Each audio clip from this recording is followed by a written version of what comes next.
मंडळी एपिसोड सुरू आहे आणि त्याच्यामधली लेटेस्ट न्यूज जी आहे ती अशी आहे की DP दादांनीच आता संग्राम दादाचा पडदा जो आहे तो फाश केला. म्हणजे कोल्हापूरकरांनीच कोल्हापूरकराचा पडदा जो आहे तो फाश केलेला आहे, ज्याच्यामध्ये DP सर्व घराला सांगतोय की संग्राम आणि जान्हवी हे जाणून बुजून हारले आहेत.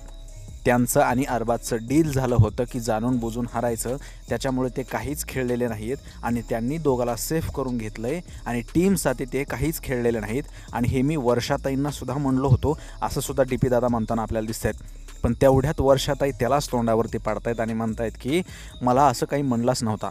आणि तसं वर्षाताईंनी म्हणल्यानंतर DP दादाचं जे रौद्र रूप आपल्याला दिसतंय ते आपल्याला प्रोमोमध्ये दिसू शकतं आणि आज एपिसोडमध्येही दिसलं असेल किंवा दिसेल. त्याच्यामुळे आता DP आता खरंच ॲक्शनमध्ये आला आहे की काय असं वाटायला लागतं, कारण त्यानं संग्रामला एक्सपोज केलं आणि संग्राम हा अरबाजचीच पायपुसणी होऊन किंवा अरबाजचा बैल होऊन किंवा अरबाज 3 होऊनच खेळणार की काय असं आता वाटायला लागलेलं आहे. बाकी तुम्हाला काय वाटतं की DP दादानं हे योग्य केलं की अयोग्य केलं, कमेंटमध्ये नक्की सांगा. नमस्कार.